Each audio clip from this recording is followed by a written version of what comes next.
Fast note करिएगा।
Question note करिए।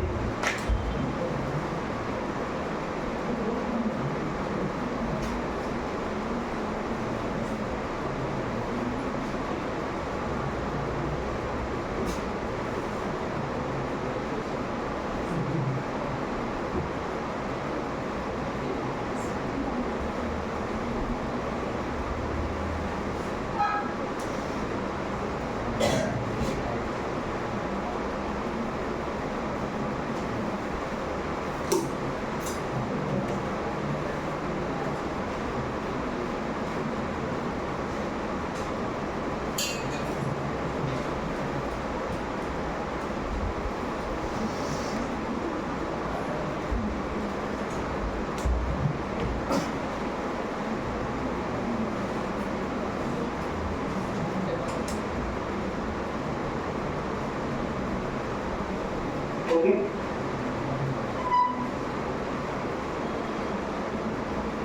सब कुछ नहीं छापना है, उधर नहीं देखना है, फिलहाल इसी को देखना है। ये हो गया क्लियर ना। अब देखिए इसमें क्वेश्चन में बोल रहा है कि एल लेंथ का स्ट्रिंग 60 डिग्री एंगल बना करके यहाँ से रिलीज किया जा रहा है और क्वेश्चन में ऐसा लिखा हुआ है कि जब ए ब्लॉक आकर के बी से टकराता है, दोनों स्टिक कर जाते हैं, चिपक जाते हैं। अब दोनों कंबाइंड फॉर्म हो जाएंगे, मतलब एक साथ स्टिक करके एक ब्लॉक की तरह हो जाएंगे। तो जो वो ब्लॉक बन जाएगा तो उसका टोटल मास कितना होगा? जब दोनों स्टिक कर जाएंगे तो टोटल मास कितना आएगा? 2m हो जाएगा। तो क्वेश्चन बोल रहा है कि कितने हाइट तक जाएगा। क्लियर? तो ये क्वेश्चन पिछले क्वेश्चन जैसा ही है, बस पिछले में इसमें सिर्फ अंतर ये है कि वहां पर वेलोसिटी बुलेट का दिया था, जबकि यहाँ पर वेलोसिटी दिया नहीं है, यहाँ से रिलीज कर रहा है। तो हमें यहाँ तक आने में कितना वेलोसिटी गेन करेगा शायद डायरेक्ट बता सकते हैं कितना गेन करेगा, रूट जीएल। कितने बच्चे बताएंगे वहां समझ गए, सब बता सकते हैं, रूट जीएल गेन करेगा।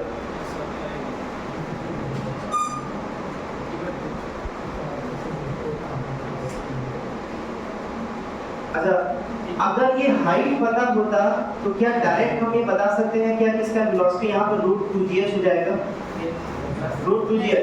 अगर ये हाइट पता रहेगा तो वेलोसिटी कितना आ जाएगा यहाँ पर, रूट 2gh। पर ये हाइट कितना होगा तो बोलेंगे ये 60 डिग्री है, l है, तो इसका यहाँ पर कितना आएगा, l/2 cos 60, और l में से l/2 घटाएंगे तो l/2 ही तो आएगा, तो यहाँ पर रूट 2g l/2, 2 से 2 कैंसिल, रूट gl हो जाएगा। बस अगर मिला तो पुराना क्वेश्चन बन जाएगा, जस्ट इसके पिछला क्वेश्चन बन जाएगा। कर लेंगे ना, तो इसको घर से आप लोग कर लेना है। आते हैं पावर पर, हेडिंग दीजिए पावर, और इसका डेफिनेशन लिख लीजिए, rate of doing the work with respect to time is called power.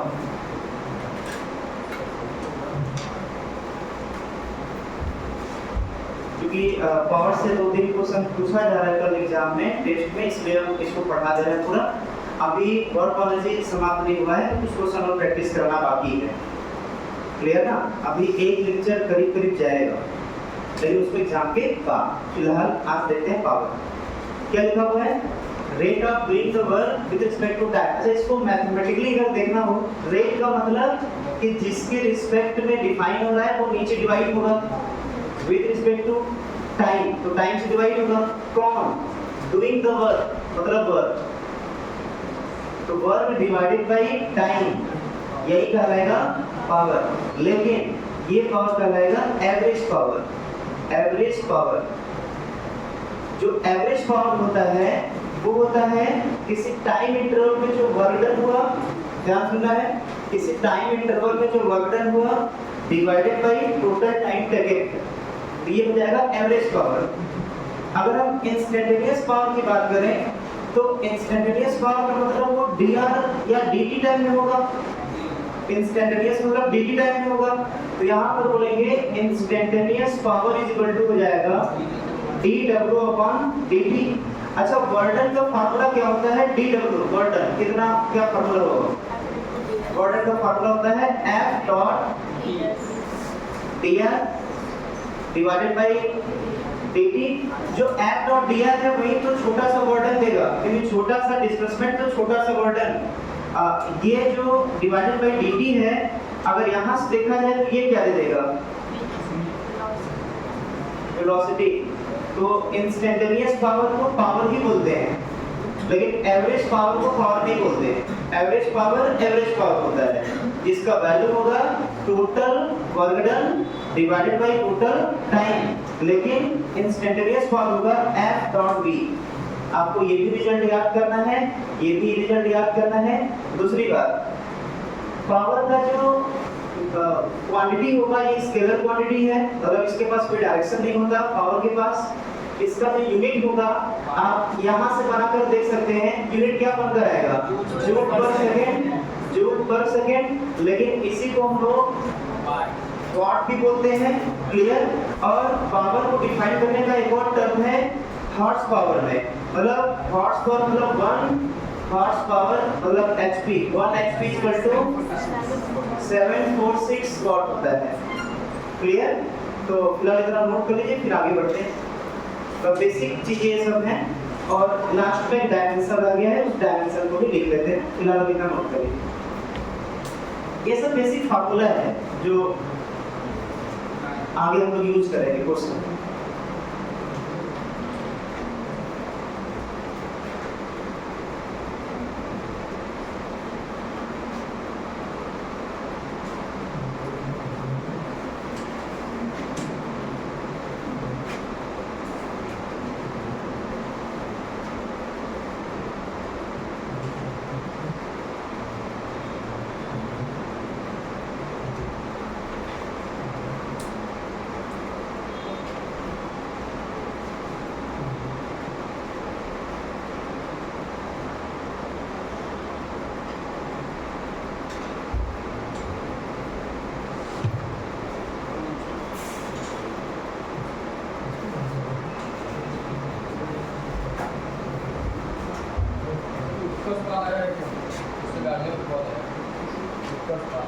First का हो गया। इसका डायमेंशन क्या होगा? तो बोलेंगे जो एनर्जी का डायमेंशन होगा डिवाइडेड बाय टाइम का डायमेंशन।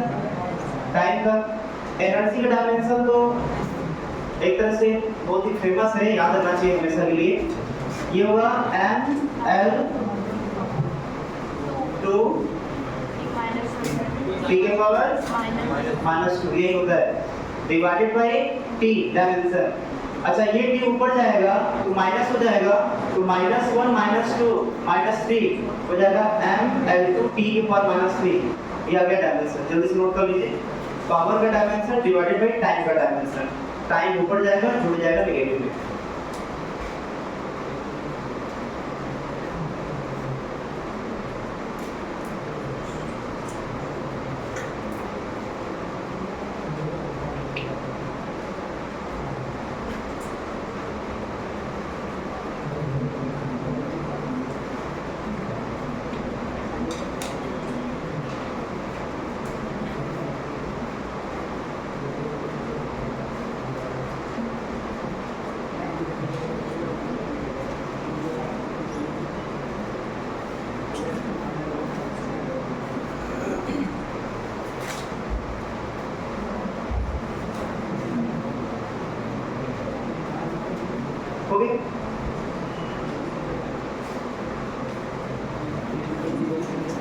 चलिए इसको देखते हैं क्वेश्चन कुछ।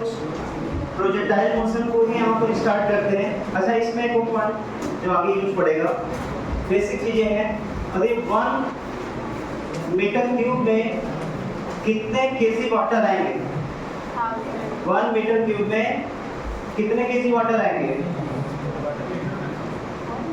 केजी तो हो ही सकता है, कोई भी सबस्टांस होगा तो केजी में डिफाइन कर ही सकते हैं, गैस ही क्यों ना हो। मतलब 1 मीटर क्यूब में कितने केजी होंगे? 1 केजी ना, कंफ्यूजन है ना। इसको प्रैक्टिकली सोचिए। 1 मीटर का मतलब लगभग कितना? तो ये लेंथ हो गया, ये विड्थ हो गया, तो ये बन गया सरफेस ये, और 1 मीटर हाइट भी होगा। तो इतने में 1 केजी तो क्या लाएगा नहीं, ये होता है 10⁻³ केजी, मतलब 1000 केजी वाटर आएगा, पहली बात। दूसरा चीज 1 लीटर में कितने, जैसे 1 लीटर वाटर है, 1 लीटर वाटर है तो उसका मास कितना होगा? कितना होगा? 1 केजी। 1 लीटर दूध का मास जो है 1 केजी नहीं होता है, क्योंकि उसका डेंसिटी डिफर होता है, लेकिन 1 लीटर वाटर का मास 1 केजी होता है। ये सब बेसिक चीजें हैं जो आगे यूज पड़ेगा। कोई भी लिक्विड 1 लीटर को वो 1 केजी के बराबर नहीं होता, सिर्फ किसको छोड़कर के, वाटर को छोड़कर के ये 1 केजी का होता है। 1 डेसीमीटर क्यूब ये कितने केजी वाटर के बराबर होगा? 1 डेसीमीटर क्यूब कितने केजी वाटर के बराबर होगा? ये बराबर होगा 1 केजी के। 1 डेसीमीटर मतलब 1 मीटर का 1/10 पार्ट, मतलब वो लगभग एक इतना ऐसा डब्बा बॉक्स आएगा, उसमें 1 केजी वाटर आएगा। तो 1 डेसीमीटर क्यूब में 1 केजी वाटर। ये जो भी बात कर रहे हैं वो वाटर की बात कर रहे हैं। ये बेसिक चीजें हैं जो पता होना चाहिए, आगे यूज पड़ेगा, नोट कर लीजिए। 1 मीटर क्यूब में 10⁻³ केजी वाटर, 1 लीटर में 1 केजी वाटर, और 1 डेसीमीटर क्यूब में 1 केजी वाटर।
वर्क फॉर्म बोल रहा है तो ये यहाँ पर नहीं होगा। नोट कर लिए क्या?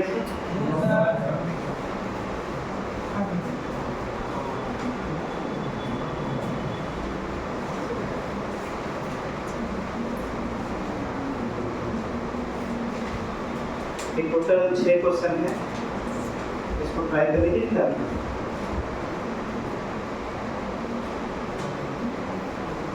अच्छा एक क्वेश्चन इसमें और पढ़ा दे रहे हैं।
देखिए इसमें पहला क्वेश्चन क्या दे रहे हैं?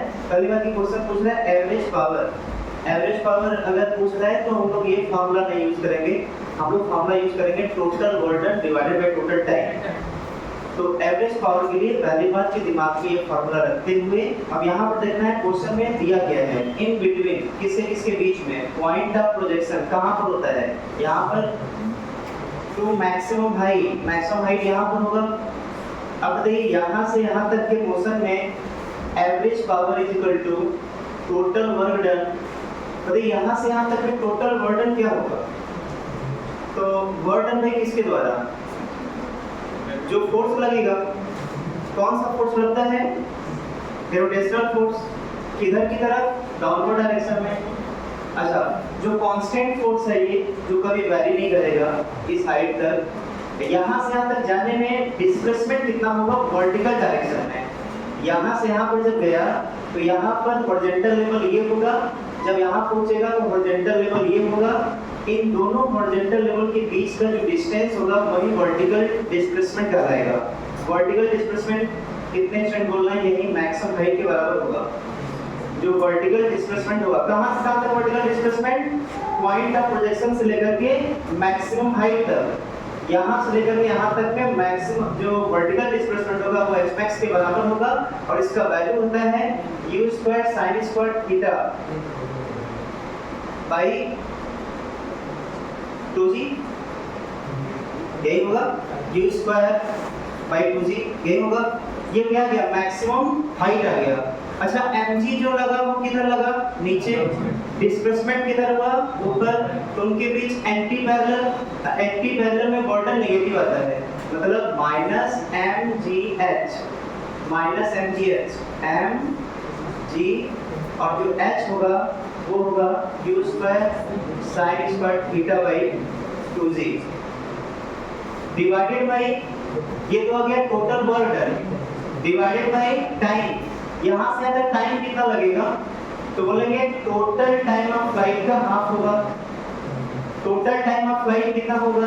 तो बोलेंगे टोटल टाइम ऑफ फ्लाइट का फार्मूला होता है 2u sin theta upon g। तो इसका हाफ हो जाएगा u sin theta upon g। इसी से यहाँ पर डिवाइड करेंगे तो t/2 अगर वैल्यू पुट कर लेंगे कितना हो जाएगा? u sin theta upon g। Total work done divided by total time.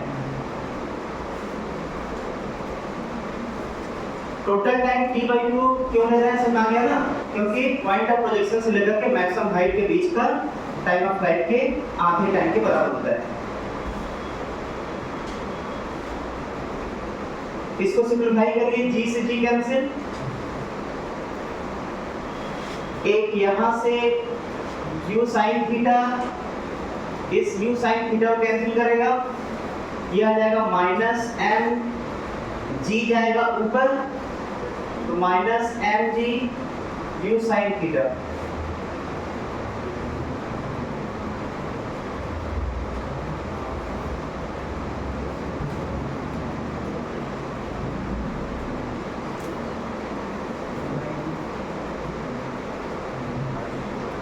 By 2 भी आएगा, बाई 2।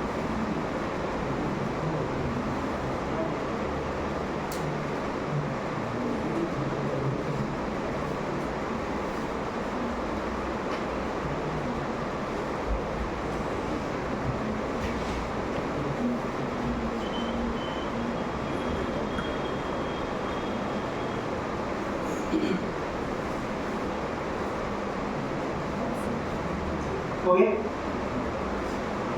पावर का नेगेटिव आना क्या बताता है, कभी भी पावर का नेगेटिव आना क्या बताएगा, हमेशा स्पीड घटेगा।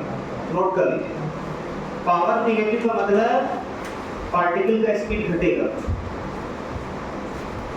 पावर नेगेटिव आने का मतलब पार्टिकल का स्पीड घटेगा।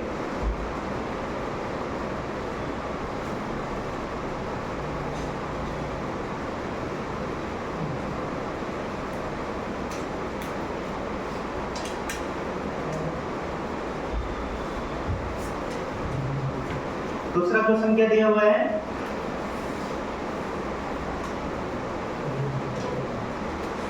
अब किनके बीच का पॉइंट है, दूसरा क्वेश्चन पॉइंट ऑफ प्रोजेक्शन और पॉइंट ऑफ कोलिजन। तो बताइए सेकंड वाले का सॉल्यूशन में average power equal to total work done, तो क्योंकि mg के द्वारा जो वर्क डन होता है वो यही होता है mgh। अब वो प्लस होगा कि माइनस होगा वो डिस्प्लेसमेंट से डिसाइड करते हैं। ऊपर डिस्प्लेसमेंट होगा तो माइनस mgh होगा और नीचे डिस्प्लेसमेंट होगा तो प्लस mgh होगा, डिवाइडेड बाय टोटल टाइम।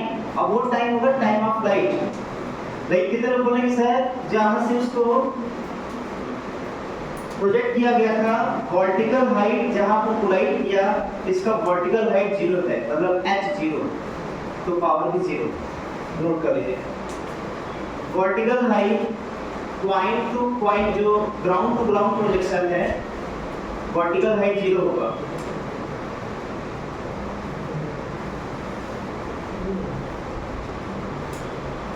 फिर से दोबारा बोल दे रहे हैं, यहाँ पर h0 इसलिए हो रहा है क्योंकि ग्राउंड से उसको प्रोजेक्ट किया जा रहा है और ग्राउंड पर आ जा रहा है। जब ग्राउंड से ही चला ग्राउंड पर आ गया तो उसका वर्टिकल डिस्प्लेसमेंट कुछ भी नहीं होगा, 0 होगा, तो h0 तो पावर 0। ये आ गया सेकंड वाले का आंसर। थर्ड का आंसर हाथ पैर नहीं यूज करना है, थर्ड में दिमाग यूज करना है और बताना है। बताइए थर्ड वाले में आंसर क्या यही आएगा लेकिन प्लस में आएगा, बोलिए। यहाँ से यहाँ तक में डिस्प्लेसमेंट पॉजिटिव होगा, mg पॉजिटिव, पैरेलल होने की वजह से यही मॉडल पॉजिटिव होगा, बाकी टाइम वही रहेगा, आंसर यही पॉजिटिव में आ जाएगा। पॉजिटिव में ये थर्ड का आंसर है। पॉजिटिव आना क्या बताता है, पावर का पॉजिटिव आना क्या बताएगा, उसका स्पीड बढ़ेगा, इसलिए मैक्सिमम हाइट से लेकर के ग्राउंड तक उसका स्पीड बढ़ता जाएगा।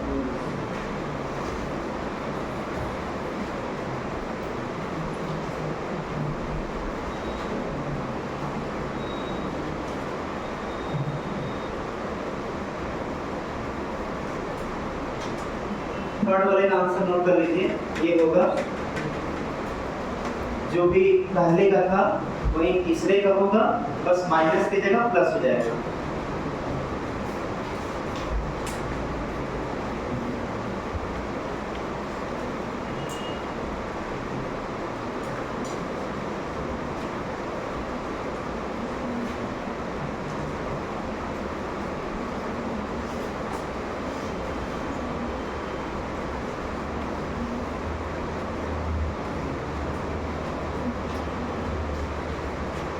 अब इसमें बी पोर्शन के फर्स्ट क्वेश्चन में पावर बताना है at the point of projection. जल्दी आंसर क्या होगा?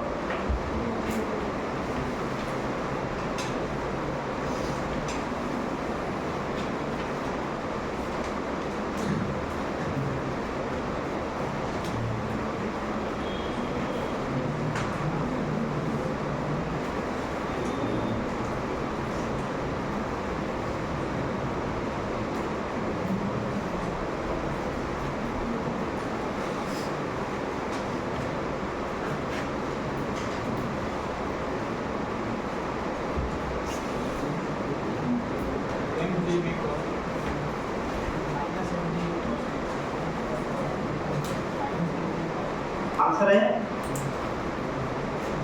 देखिए इसमें at the point of projection. अच्छा, कभी भी डॉट प्रोडक्ट दिया हो तो वहां पर एफ बी कॉस थीटा आएगा, डॉट प्रोडक्ट हटेगा तो। और इसका मतलब ये हुआ कि अगर एफ कॉस थीटा बी के साथ ले सकते हैं या एफ को बी कॉस थीटा के साथ ले सकते हैं। इसका मतलब क्या हुआ? इसका मतलब हुआ, इस पूरे का मतलब हुआ वेलोसिटी के पैरेलल। अच्छा, डायग्राम कैसा बनेगा? कोई पार्टिकल है, फोर्स इधर है, वेलोसिटी इधर है और उनके बीच का एंगल थीटा है। तो cos थीटा का मतलब ये होता है, cos थीटा जिसके साथ लगेगा ये पूरा का पूरा वैल्यू या तो इसके पैरेलल आएगा या तो एंटी पैरेलल आएगा, हमेशा ये रूल होता है। अब यहाँ पर पैरेलल या एंटी पैरेलल दोनों कैसे आएगा?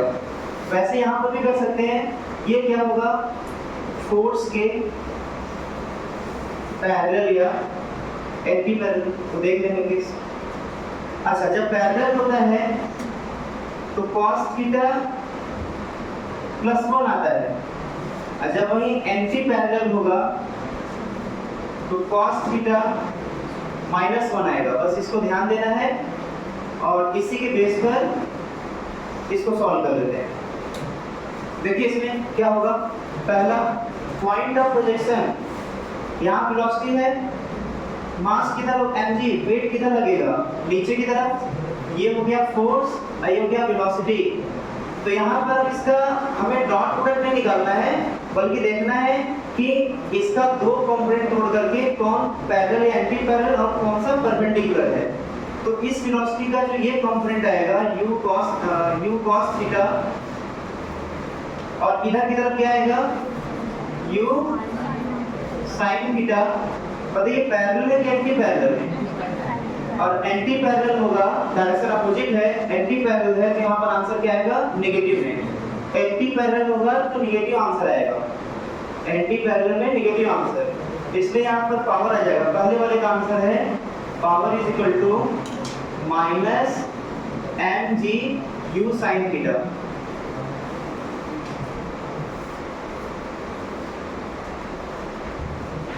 हम डायरेक्ट भी फोर्स और वेलोसिटी के बीच का एंगल टोटल निकाल करके भी फॉर्मूले में रख सकते थे। वेलोसिटी और फोर्स के बीच का टोटल एंगल कितना आएगा? वेलोसिटी और mg के बीच का टोटल एंगल कितना आएगा? 90 प्लस थीटा। और जब 90 प्लस थीटा फॉर्मूले वाले में रखेंगे तो फिर माइनस आ जाएगा। क्लियर ना? वो भी तरीका हो सकता है, लेकिन ये सबसे आसान तरीका है, पैरेलल में या एंटी पैरेलल में छोड़ेंगे और उसके परपेंडिकुलर। दूसरा क्या हो जाएगा? दूसरा काम हम पूछ रहे हैं एट मैक्सिमम हाइट, बताइए क्या होगा?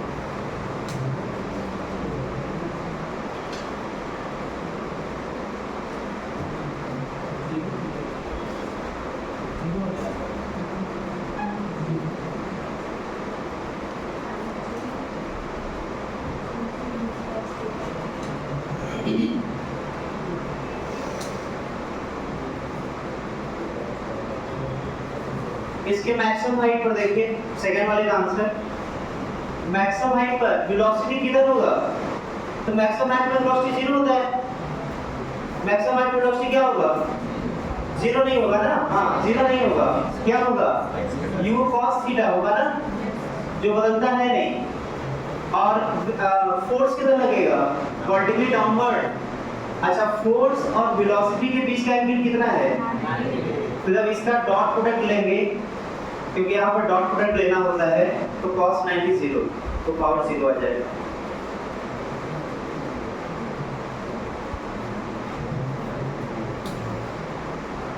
वेलोसिटी और फोर्स के बीच का एंगल 90 डिग्री है, इसलिए पावर 0 आएगा डॉट प्रोडक्ट लेंगे तो। इसको थोड़ा दिक्कत हो रहा है, यहाँ पर फॉर्मूले से भी करना चाहे तो वहां से भी आ जाएगा mg, डॉट प्रोडक्ट हटेगा तो cos थीटा आएगा, और यहाँ से आएगा mg, वेलोसिटी होगा u cos theta, cos theta. यहाँ पर जो थीटा है ये इन दोनों के बीच का एंगल है, तो इन दोनों के बीच का एंगल 90 है, तो cos 90, अब वो आ जाएगा 0, तो टोटल 0। ये दोनों नोट कर लीजिए, बाकी इसको नोट कर लीजिए कि पैरेलल एंटी पैरेलल तोड़ना है। जितना नोट करिए, फिर तीसरे और चौथे को सॉल्व करते हैं।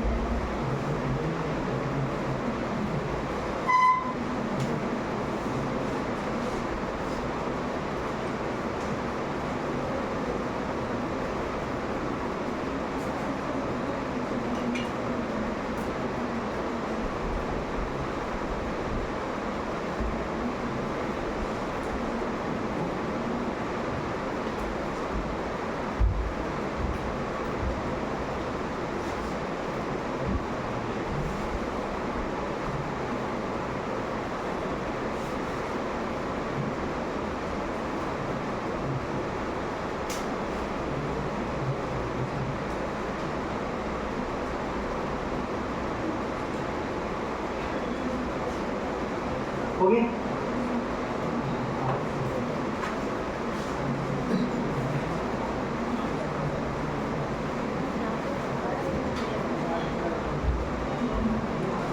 Third, at the point of collision, particle कहाँ पर कोलाइड करेगा? यहाँ पर। और यहाँ पर जो पार्टिकल कोलाइड करेगा, तो ये प्रोजेक्टाइल मोशन में बताया गया था, जितने स्पीड से थ्रो किया गया था पार्टिकल, उतने स्पीड से वापस ग्राउंड पे कोलाइड होगा, और हॉरिजॉन्टल से जितना एंगल यहाँ बनाकर थ्रो किया गया था, वो हॉरिजॉन्टल से उतना एंगल बना करके कोलाइड भी करेगा।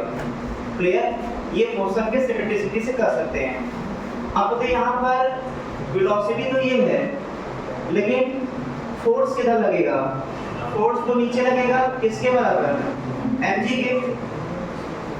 अब वेलोसिटी का दो कंपोनेंट, एक फोर्स के डायरेक्शन में और दूसरा फोर्स के परपेंडिकुलर। जो परपेंडिकुलर होगा वो 0 दे देगा, और जो डायरेक्शन होगा वो रिजल्ट देगा। बताइए, वेलोसिटी का दो कंपोनेंट, एक आएगा हॉरिजॉन्टल में u cos थीटा, और एक आएगा फोर्स के डायरेक्शन में u sin थीटा। वेलोसिटी का दो कंपोनेंट, जिसमें से जो u cos थीटा है वो फोर्स के साथ 90 डिग्री पर आ गया, तो इसके द्वारा पावर 0 आ जाएगा, इस वेलोसिटी द्वारा पावर 0। और यहाँ पर वेलोसिटी और फोर्स दोनों पैरेलल है, और जब वेलोसिटी और फोर्स पैरेलल होता है तो cos थीटा पॉजिटिव आता है, मतलब सिंपली दोनों मल्टीप्लाई हो जाएगा। एंटी पैरेलल आता है तो माइनस में आंसर आता है।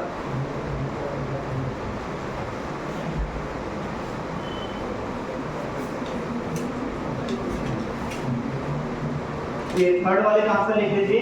थर्ड वाले का आंसर होगा power is equal to force into velocity parallel.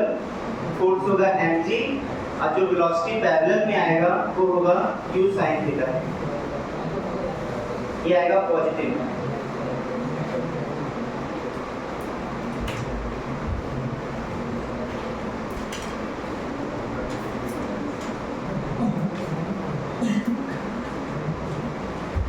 Last एक और क्वेश्चन बचा है, उसको बताइए क्या?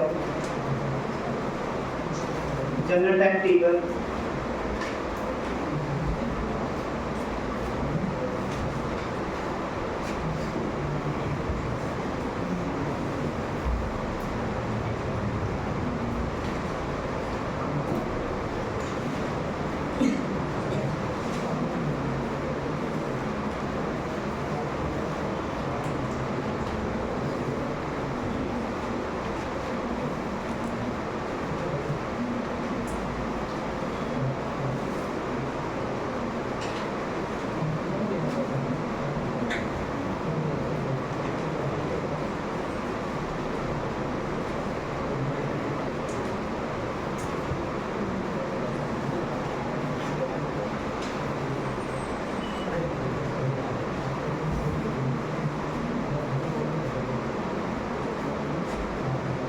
किसी का है टी टाइम पर कितना आ रहा है?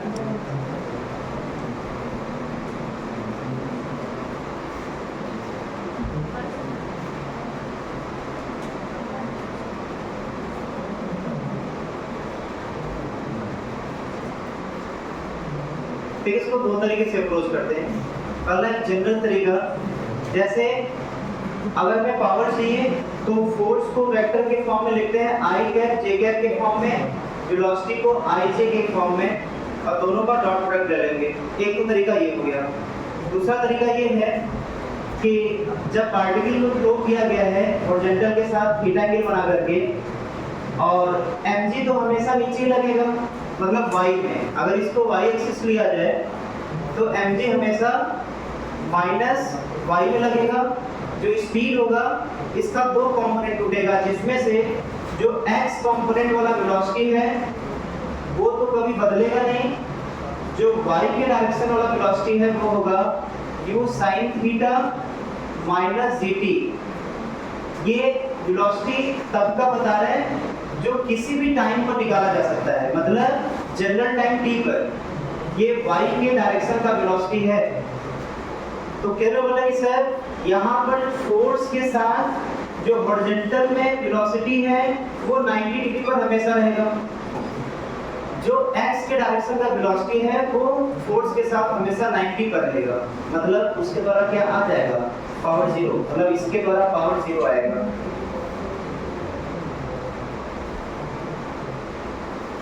अच्छा ये पैरेलल है कि एंटी पैरेलल है? एंटी पैरेलल में माइनस आता है कि प्लस आता है? माइनस आता है, तो माइनस कहां से लिख दीजिए, आ जाएगा power equal to force minus force into velocity. अब वेलोसिटी होगा u sin theta minus gt। Anti parallel है इसलिए माइनस लगा दिया।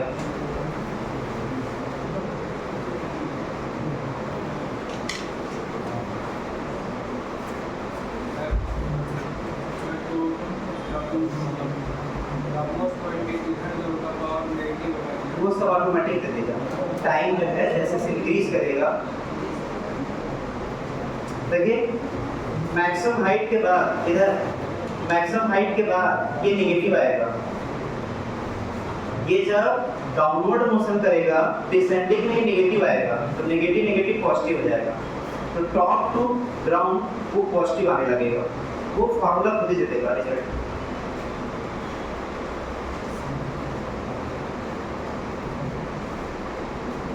डिटेल एनालिसिस के लिए लिखना है तो लिख सकते हैं, इन असेंडिंग मोशन ये नेगेटिव आएगा, इन डिसेंडिंग मोशन ये ऑटोमेटिकली जो है पॉजिटिव देने लगेगा टाइम के हिसाब से। इन असेंडिंग मोशन नेगेटिव आएगा पावर, और डिसेंडिंग मोशन में पावर पॉजिटिव आएगा।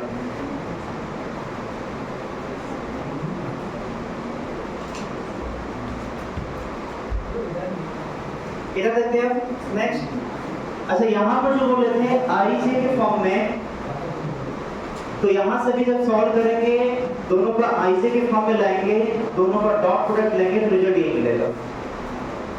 चलिए बताइए फोर्स आई जे के फॉर्म में क्या बोलेंगे, बताइए आई जे के फॉर्म में फोर्स क्या बोलेंगे, 0 आई कैप।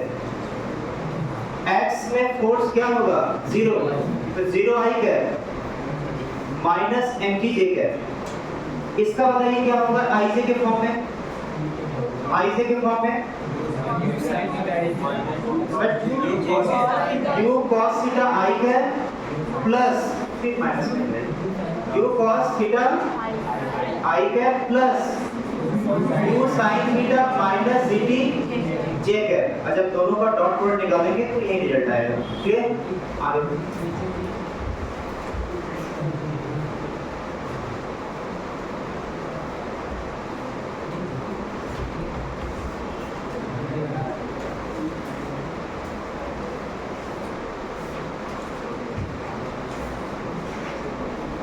सभी बेंच पर कम से कम एक बुकलेट रहे, क्योंकि इसी से क्वेश्चन करवाएंगे सर। कम से कम एक बेंच पर एक बुकलेट रहे। नहीं है तो पड़ोसी से हेल्प ले लें, बाद में उनको भी हेल्प कर देंगे।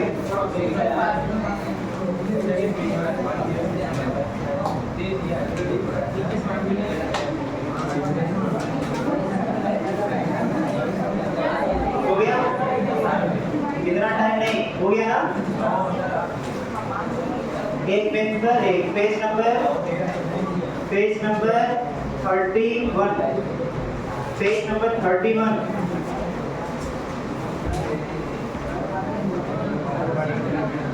खटाखट टाइम नहीं। देखिए अभी तक जो भी क्वेश्चन करवाए, जो फॉर्मूला बताए, उसके बेस पर आप कॉपी में लिख लीजिए कौन कौन सा क्वेश्चन घर पर जाकर ट्राई करना है। भले कल टेस्ट है, नहीं ट्राई कर पाएंगे, लेकिन उसको बाद में ट्राई कर लेंगे। क्वेश्चन नंबर 151, क्वेश्चन नंबर 151 पहला, कॉपी में लिख लीजिए कौन कौन सा क्वेश्चन ट्राई करना है। 151 और 155, 151 और 155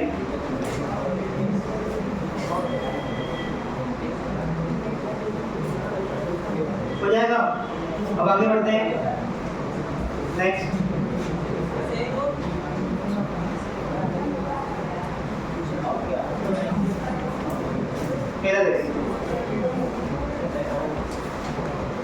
अब सुनिए ध्यान से जो बताने जा रहा है। जैसे किसी भी लोड को, मतलब कोई लोड मतलब ज्यादा वेट वाला पार्टिकल है, अगर इसको हमें उठाना है तो कभी कभी हम लोग मशीन का भी हेल्प लेते हैं। ध्यान से एक एक करके सुनते जाएंगे। मान लेते हैं ये कोई लोड है, इसको ऊपर की तरफ उठाना है। इसको क्या करते हैं, केबल से कनेक्ट करके केबल को इस तरफ लेकर के, बाकी इसको मोटर से कनेक्ट करते हैं। ऐसा मोटर जिसमें ये जो है इस केबल को रैप करता जाएगा, क्लियर, उसको उसमें लपेटता जाएगा, और यहाँ से जो है ये जो भी सिस्टम, इसको हम इलेक्ट्रिसिटी से जो है कनेक्ट करेंगे, क्लियर। अब जैसा मोटर का पावर होगा, मोटर का जैसा पावर होगा उसके हिसाब से वो उतना वेट उठा सकता है। मतलब इस मोटर के पावर और वेट में कनेक्शन होगा। क्या, इसको देखते हैं। मान लेते हैं यहाँ पर इसका वेट जो है, मान लेते मास m है, क्लियर, और इसका मास m होगा तो इसका एंटी नीचे लगेगा, और इसको स्लोली मूव कराते हुए मान लेते हैं यहाँ पर जो है कोई सरफेस है, इससे h हाइट पर इस वेट को h हाइट ऊपर यहाँ तक लेकर के आना है। जो भी यहाँ पर पर्सन होगा वो इस वेट को यहाँ पर किसी हेल्प से अपने सरफेस पर ले लेगा, और इस तरीके से ये मोटर जो है यहाँ पर जो भी लोड होगा, जो भी मास होगा, उसको ऊपर यहाँ तक लेकर के आएगा और यहाँ से सरफेस पर आता जाएगा। तो यहाँ पर पहला क्वेश्चन ये पूछेगा कि इस मोटर का पावर कितना होना चाहिए। कंडीशन क्या है कि जो वेट है, यहाँ पर जो लोड है, वो स्लोली मूव कराते हुए इस सरफेस पर रखा जा रहा है। तो डायग्राम को बना लीजिए, इसमें डायग्राम को बनाइए। और क्वेश्चन है find power of motor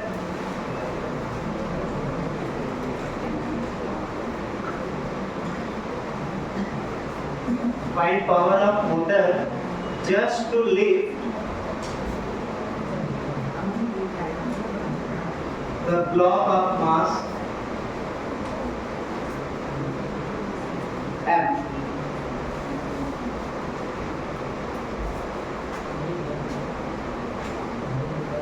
Time taken by motor to lift the block is t।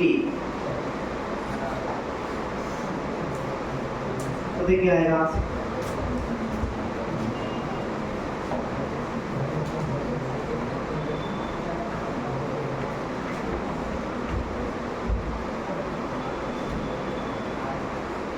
आ जाएगा, नोट कर लीजिए इसमें। देखिए जैसे यहाँ से मोटर जो है पावर जनरेट करेगा और वो ये इस पे बहुत ध्यान नहीं देना है, इस केबल में टेंशन क्रिएट करेगा और जस्ट उतना ही क्रिएट करेगा। सुनिए सुनिए इधर ध्यान सुनिए, केबल में टेंशन जनरेट करेगा जस्ट उतना ही करेगा जो ब्रेक के लगभग बराबर होगा और उसको स्लोली जो है यहाँ तक लेते जाएगा। तो मोटर को यहाँ से यहाँ तक इसको लिफ्ट करने में कितना वर्क करना पड़ेगा बताइए? प्लस में कि माइनस में? माइनस में कहा, वर्क डन बाई mg नहीं पूछ रहे हैं। अगर वर्क डन बाई mg पूछते तब तो mg नीचे डिस्प्लेसमेंट ऊपर तो नेगेटिव आता। Work done by motor, work done motor का मतलब मोटर से लगा केबल है, अब केबल इसको उठा रहे हैं तो टेंशन किधर होगा? ऊपर। अच्छा टेंशन मतलब फोर्स ऊपर और डिस्प्लेसमेंट भी ऊपर, तो यहाँ पर इसका सॉल्यूशन आएगा work done to lift the block क्या होगा? Plus mg/h। अच्छा वर्डन आ गया तो एवरेज पावर क्या आएगा? मतलब जो पावर लगेगा उसको लिफ्ट कराने में, तो एवरेज पावर, या क्वेश्चन में एवरेज पावर शब्द नहीं यूज करेगा, क्वेश्चन में एवरेज नहीं यूज करेगा, वो पावर ही यूज करेगा। तो यहाँ पर पावर इक्वल हो जाएगा total वर्डन divided by time, total वर्डन divided by time.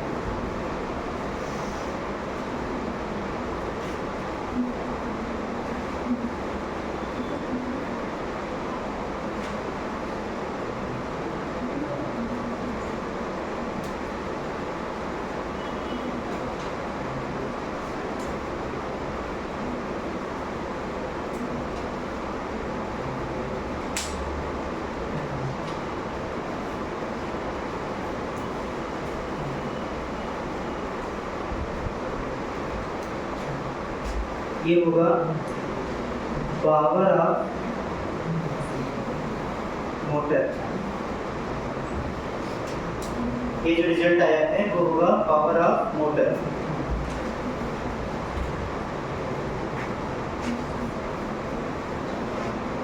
अब ध्यान सुनिए, इधर हो गया ना?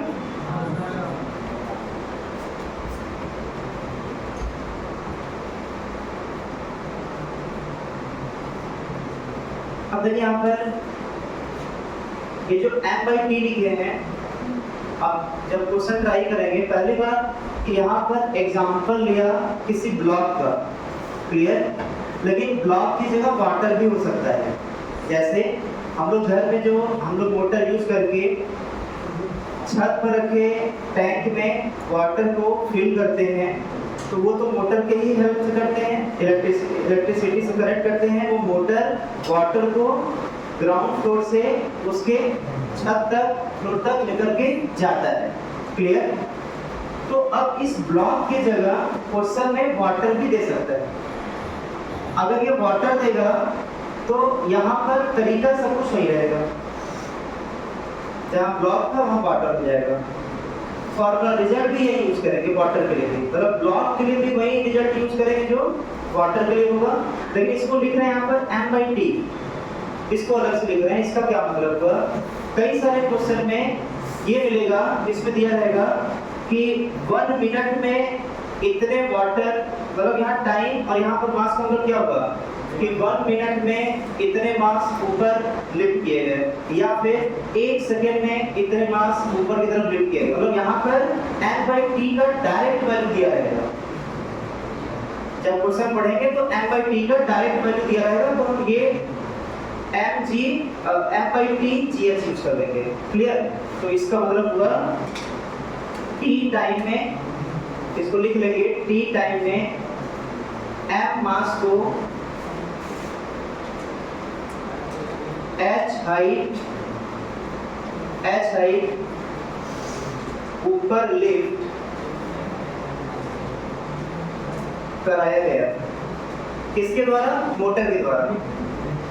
m/t के बारे में लिख लीजिए, m/t के बारे में t टाइम में m मास को h हाइट ऊपर लिफ्ट मतलब ऊपर चढ़ाया गया, उसको ऊपर ले जाया गया।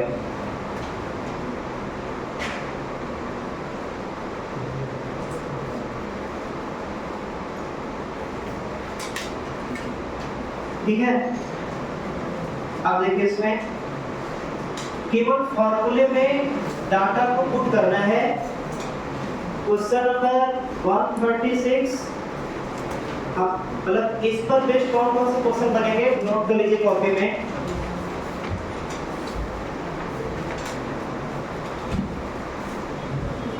इस फॉर्मूले के बेस पर क्वेश्चन नंबर 136 कॉपी में लिखना है।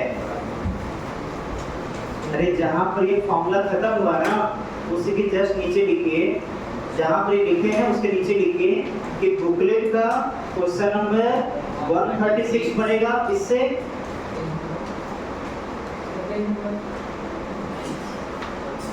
खतरनाक इंसान है वो, तो पावर का ही चल रहा है ना। पेज नंबर 31 उसी के इर्द नंबर बताएगा।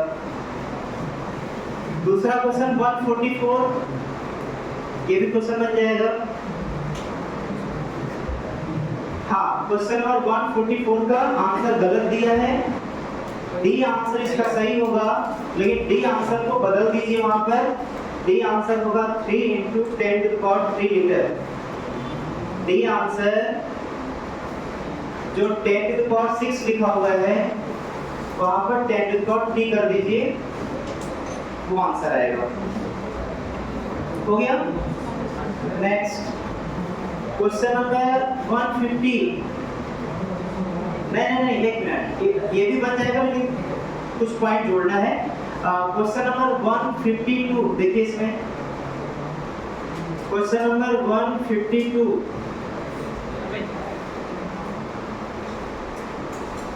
ठीक है, और लास्ट में क्वेश्चन नंबर 150। देखिए कॉन्सेप्ट क्या लगेगा 150 में।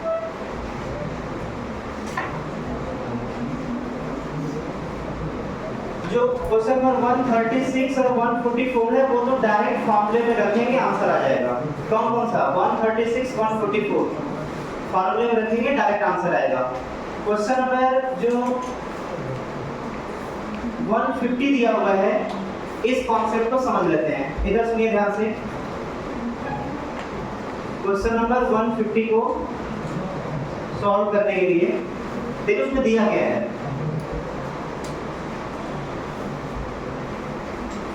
इधर सुनिए, बताइए, जब ब्लॉक को यहां से यहां तक जब लिफ्ट किया गया था तो एक वर्ड यूज कर रहे थे स्लोली, मतलब कि उसको यहाँ भी वेलोसिटी 0 था और जब यहाँ तक पहुंचेगा तो यहाँ वेलोसिटी 0 होगा।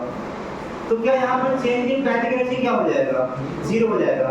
लेकिन कोई जरूरी नहीं है कि मशीन जो है केबल के हेल्प से लोड को ऊपर की तरफ लिफ्ट करे और यहाँ पर वेलोसिटी 0 ही रहे। ऐसा भी हो सकता है कि यहाँ पर कुछ वेलोसिटी गेन करे।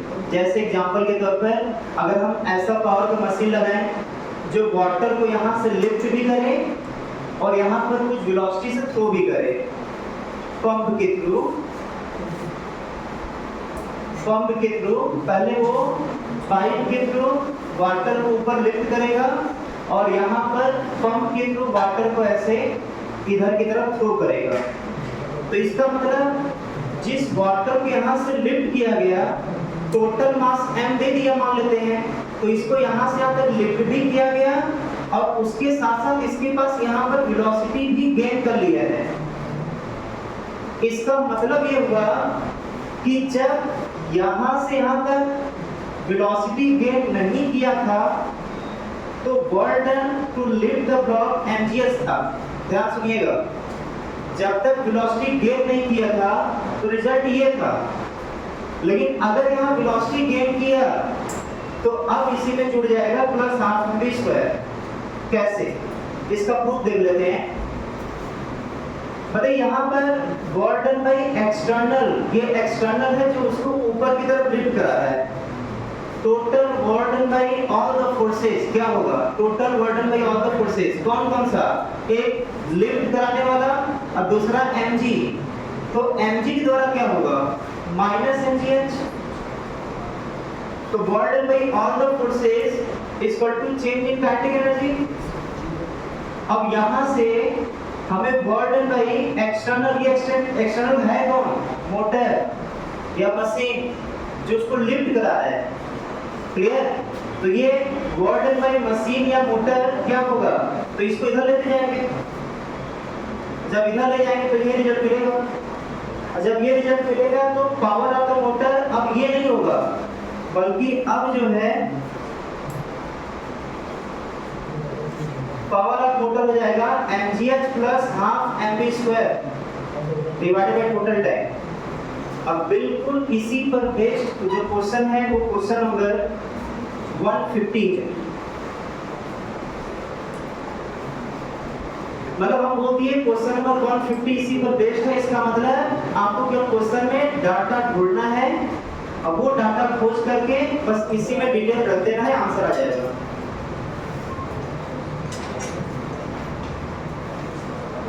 नोट करिए इसको।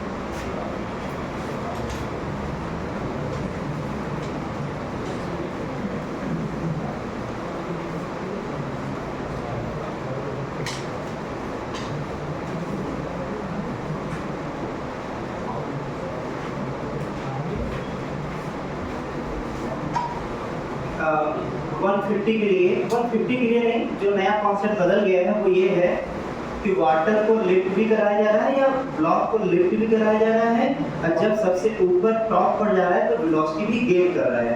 ये डायग्राम में बनाइए, उसको लिफ्ट भी किया जा रहा है और टॉप लेवल पर उसके बाद वेलोसिटी भी आ रहा है। ये डायग्राम बनाइए कॉपी में।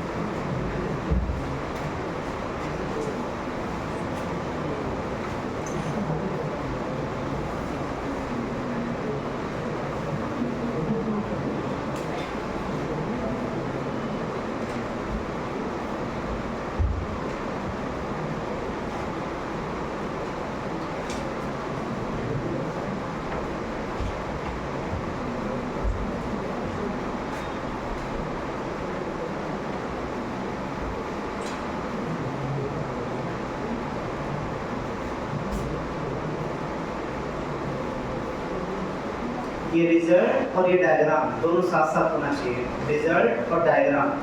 डायग्राम में वेलोसिटी गेन किया हो दिखाना है।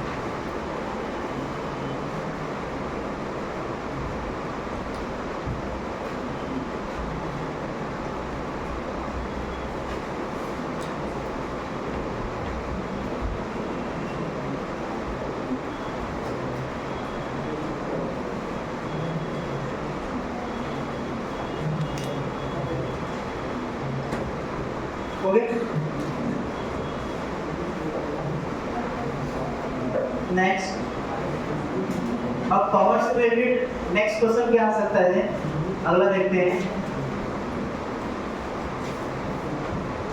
अब ये जो है ब्लॉक को लिफ्ट तो करना है, अब सुनिएगा ध्यान से, इधर इस ब्लॉक को लिफ्ट तो करना है, लेकिन एक बंदर यहाँ पर आ गया। क्लियर? अब फर्क क्या पड़ेगा? देखिए, हमें तो फिलहाल जो ये स्टोन था, लोड था, वाटर था, फिलहाल हमें वाटर को ही उसके टैंक तक ले जाना था और टैंक में उस वाटर को फिल करना था। लेकिन अगर कोई मंकी, ये मंकी जो है ये सिर्फ एग्जाम्पल के तौर पर लिया जा रहा है, ये मंकी जो है क्या इस मोटर का पावर बढ़ाएगा कि नहीं बढ़ाएगा? अब हम इसी से रिलेट करेंगे बहुत सारे क्वेश्चन को। मंकी की जगह रेजिस्टेंस आएगा, जिस पट्टे पर मशीन चलता है उस पट्टे और जो रोटेट करता है मशीन, उनके बीच का फ्रिक्शन वो मंकी की जगह आ जाएगा। क्लियर? फिलहाल अभी हम लोग मंकी को लेकर के समझते हैं कि चेंजिंग क्या आएगा। मान लीजिए जब मंकी नहीं था तो इसको कितना वर्क करना पड़ा h हाइट ऊपर उठाने के लिए, mgh। लेकिन अगर एक्स्ट्रा कोई वेट आता है, लोड आता है, मान लेते हैं इसका मास m0 है, तो क्या इसके मशीन के ऊपर लोड बढ़ेगा? बढ़ेगा। अब कितना वर्क करना पड़ेगा? m0 gh। अब ये वर्क करना पड़ेगा, मतलब जो कम पावर यूज करके हम लोग इसको लिफ्ट करा देते अब उसको ज्यादा पावर यूज करना पड़ेगा, ज्यादा पावर टाइम से डिवाइड कर देंगे तो ज्यादा पावर यूज करना पड़ेगा।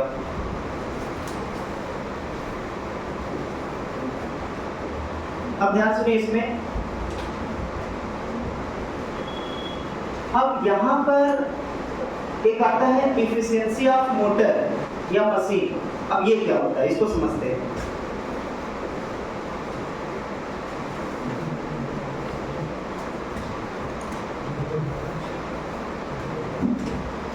जैसे एग्जांपल के तौर पर एफिशिएंसी मतलब ये हुआ कि मान लेते कोई यहाँ पर कोई ऑफिस है और यहाँ से 100 रुपीज निकला, और जिस वर्ग के लिए जो है यहाँ से 100 रुपीज दिया गया, वो बीच में बहुत सारे पर्सन थे जो उससे घपला कर लिए। मान लेते हैं कोई 10 रुपए घपला किया, कोई 20 रुपए घपला किया, और बस 2 ही घपला सही है।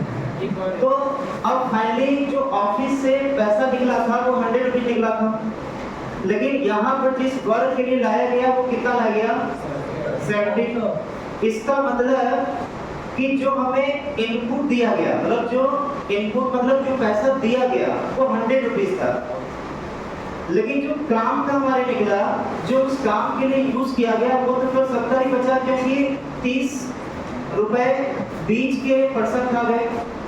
तो इसका मतलब ये हुआ कि एफिशिएंसी ऑफ पैसा,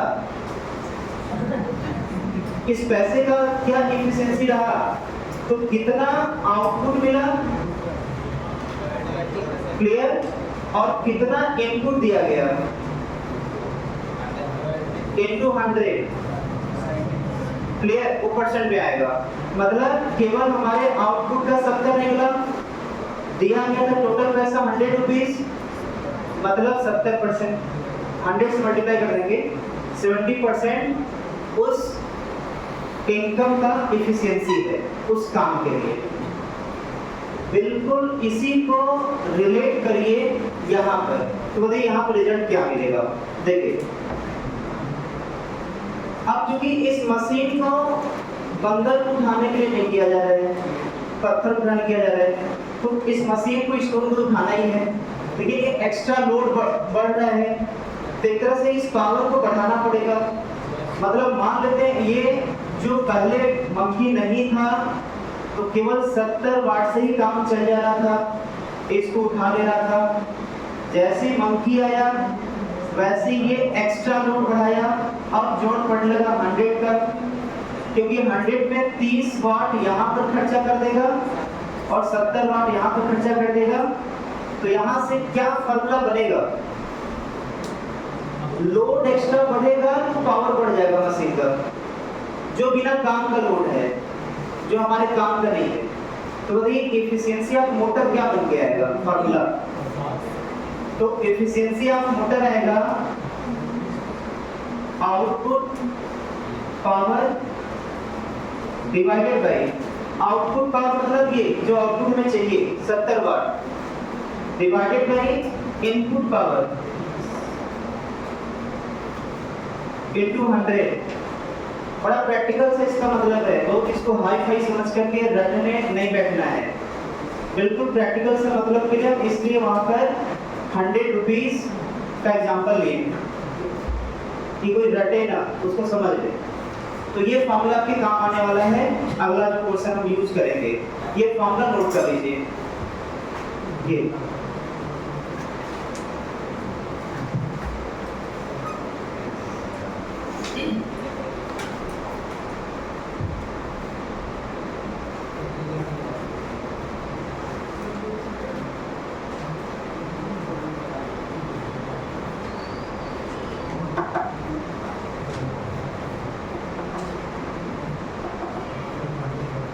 ठीक है। अब अभी तक इससे रिलेटेड जितना भी लेक्चर दिए हैं उससे 4 क्वेश्चन बन रहे हैं। 4 क्वेश्चन में 3 क्वेश्चन तो बता ही चुके हैं, लेकिन क्लास में नहीं कर रहे हैं, इसलिए चौथा क्वेश्चन जो लास्ट बचा हुआ है, क्वेश्चन नंबर 152, आप इसका आंसर लाइए। कथन 4 में से ये सबको अपने में समेटा हुआ है, मतलब इसमें सभी कॉन्सेप्ट एक साथ आ जाएंगे चारों क्वेश्चन के। क्वेश्चन नंबर 152, आंसर बताइए कितना आएगा। क्वेश्चन नंबर 152,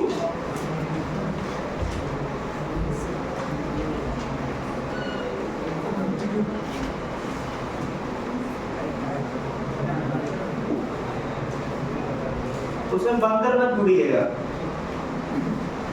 हर जगह बंदर नहीं मिलेगा।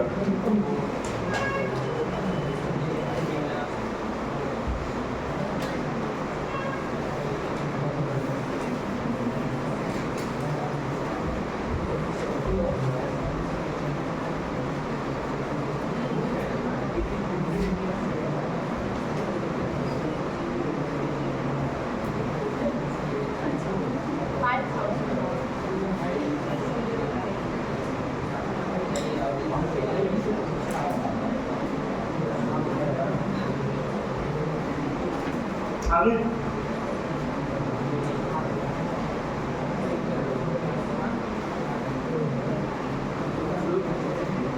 चलिए, सबके पास है ना बुकलेट, पढ़ने जा रहे हैं, इसको ध्यान सुनिए। क्वेश्चन लिखा हुआ है, क्वेश्चन नंबर 152, क्वेश्चन लिखा हुआ है an electric motor pump of 200 kg of water to a height of 2 metre in 10 second. मतलब वो कितना वाटर जो है वो ऊपर की तरफ लिफ्ट कराता है, वो है 200 kg। मतलब मास दे दिया, एक एक करके पढ़ते जाइए, जो डाटा दिया हो उसको निकालते जाइए। कितना ऊपर तक लिफ्ट कराना है, 20 मीटर तक, कितने टाइम के अंदर, ये आ गया h, कितने टाइम के अंदर, 10 सेकंड के अंदर। तो बोला if the efficiency of the motor is 80%, calculate the power of the motor. सबसे पहले इसको यहाँ से 20 मीटर तक ले जाने में कितना पावर खर्च होगा ये पहले पता कर लीजिए। वाटर को जाने में कितना पावर खर्च होगा वो पता करिए। कौन से फॉर्मूले से, mgh बाई, अच्छा यहाँ तक आते आते उसके बाद वेलोसिटी आ गया, वेलोसिटी गेन किया गया, वेलोसिटी गेन नहीं किया। अगर गेन करता तो इसके जगह कौन सा फॉर्मूला लगता, अगर वेलोसिटी गेन कर लेता तो mgh plus half m square. तो यहाँ पर गेन नहीं किया तो mgh डिवाइडेड बाय टाइम ये आ गया। इसको लिफ्ट करने में कितना पावर का जरूरत होगा बताइए। यहाँ से आपने 200 जैसा आंसर दिया हुआ है, जी का वैल्यू, एक बात और, एग्जाम में जब तक जी का वैल्यू 10 ना बोले हमें 10 नहीं लेना है। जब तक एग्जाम में जी का वैल्यू 10 ना दे हमें 9.8 रखना है। तो यहाँ से जी का वैल्यू 9.8 होगा और हाइट कितना है 20 डिवाइडेड बाई टाइम कितना आ रहा है, 400 इंटू 9.8 ये आ गया पावर। लेकिन ये पावर कौन सा है, ये पावर वो है जो इसको लिफ्ट कराने में लगा है, मतलब आउटपुट पावर है। तो देखिए इनपुट पावर कितना होगा, तो इसको रख देंगे कहाँ पर, आउटपुट में। इनपुट पाना है, एफिशिएंसी 100% दिया हुआ है, तो आ जाएगा 80% is equal to 400 into 9.8 by कितना देना पड़ेगा, वो है इनपुट पावर, यही पूछ रहा है। इसको P से डिनोट कर देते हैं, ये सॉल्व कर लीजिएगा। यहाँ से आंसर आएगा 4900।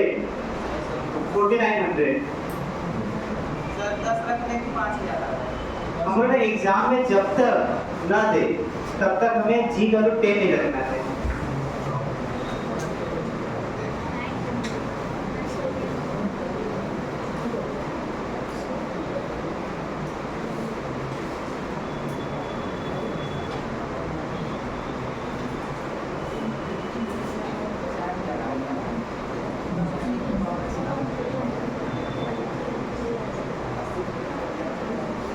हो गया।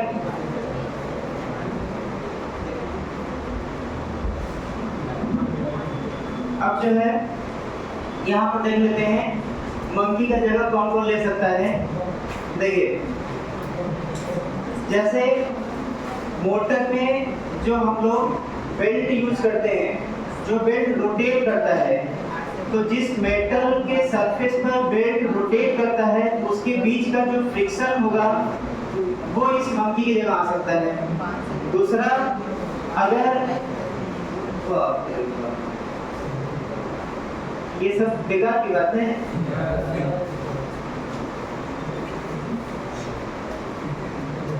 अगर कोई ऑटोमोबाइल है, कार है, व्हीकल कुछ भी है, यहाँ पर जो फ्रिक्शन लगेगा वो मंकी का जगह ले सकता है।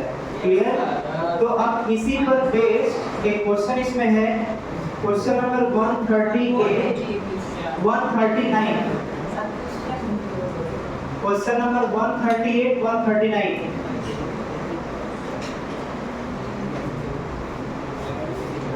क्वेश्चन बोलेंगे टाइम जाएगा, पूरा कवर नहीं कर पाएंगे तब ना, पूरा टाइम निकल जाएगा तब। तो इसमें ऐसा करिए, क्वेश्चन नंबर 139 हो सकता है क्वेश्चन फंसे, इसलिए जो है एग्जाम में नहीं सॉल्यूशन में। तो क्वेश्चन नंबर 139 ट्राई करिए, बताते हैं कैसे सॉल्व करो। Question number 139,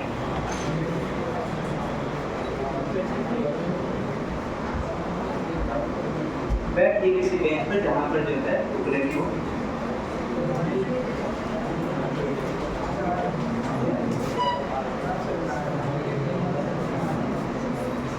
question number 139 try करिए। आगे यहाँ पर दो बच्चे आ सकते हैं।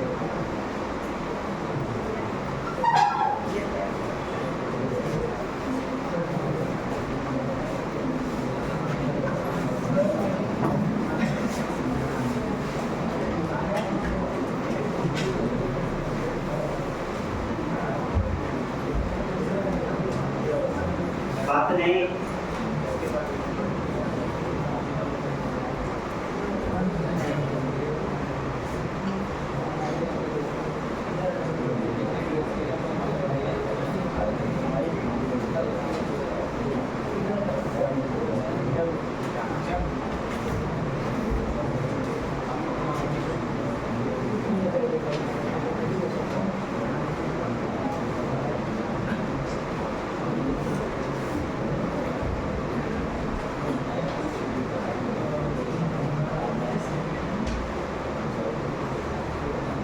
अब तक जो दिमाग में प्रोसेस सोचना होगा हर बच्चा सोच लिया होगा, बाकी तो करना ही है।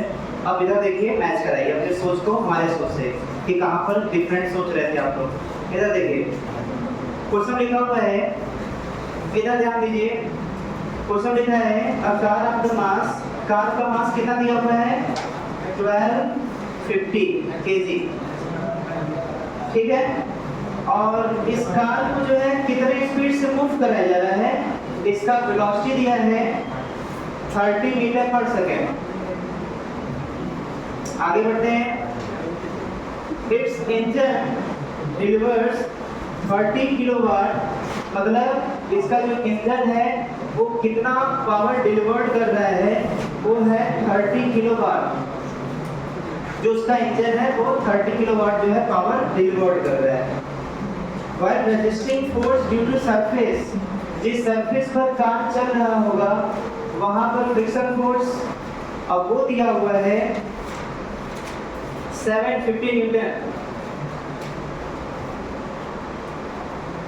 What maximum acceleration can be given in the car? इसको समझते हैं ध्यान से, कैसे इसको हैंडल करेंगे, इस टाइप के क्वेश्चन कैसे हैंडल करेंगे। देखिए इंजन का वर्क क्या है, कार को चलाना। कार को ऑटोमेटिक चलेगा नहीं या पीछे से कोई धक्का देकर चलाएगा नहीं, पूरा मैकेनिज्म इंजन पर बेस्ड होता है। यहाँ तक कि अगर इंजन आउटपुट दे रहा है, मतलब जो भी इनपुट दे रहा है, अगर फ्रिक्शन फोर्स लगा तो जो अपोजिट में फ्रिक्शन फोर्स लग रहा है उसको भी ओवरकम करेगा, मतलब उसके भी अगेंस्ट में जाकर के कार को आगे भगाने की कोशिश करेगा। जैसे कार जो है स्टार्ट हुआ नहीं, पीछे से दो रस्सी बांध करके 2 पर्सन खींच रहे हैं, क्लियर। लेकिन कार हम स्टार्ट किए, हम उसको एक्सीलरेट करके आगे ले जा रहे हैं, तो अगर 2 व्यक्ति इस रस्सी से पीछे नहीं खींचते तो हमें कम पावर यूज करना पड़ता कार को आगे बढ़ाने के लिए, कम पावर, जब नहीं खींचते पीछे की तरफ तब।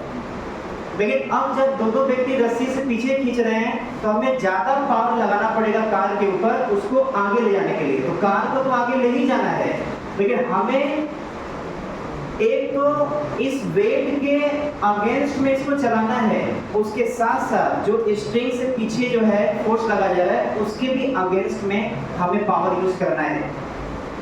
इसका मतलब ये होगा कार को स्टार्टिंग में क्या था, रुका हुआ था, और रुके हुए ब्लॉक को, रुके हुए कार को आगे चलाने के लिए आगे की तरफ फोर्स चाहिए, आगे की तरफ फोर्स चाहिए। और वो फोर्स कौन देने वाला है, इंजन।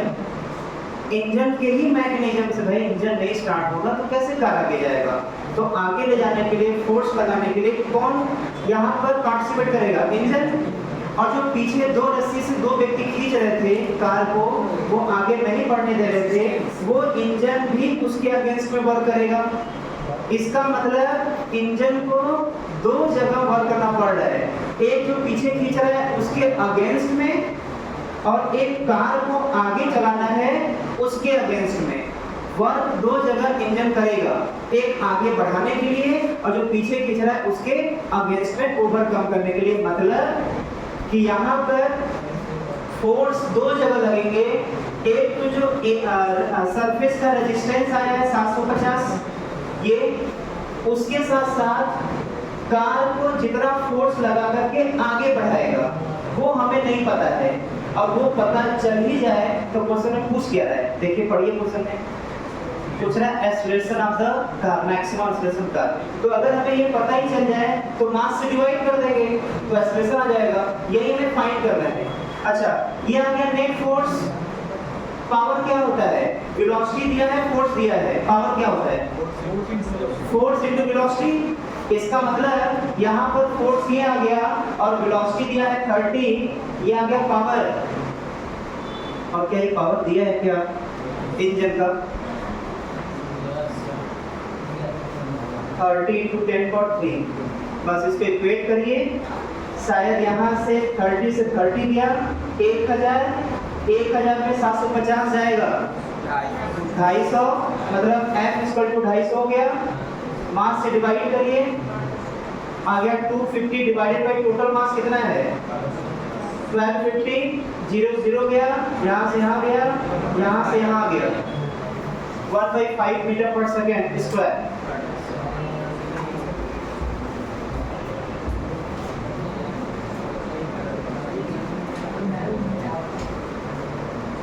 ये हो गया, चलिए बहुत बढ़िया। मतलब यहाँ से हम लोग कितने क्वेश्चन जो है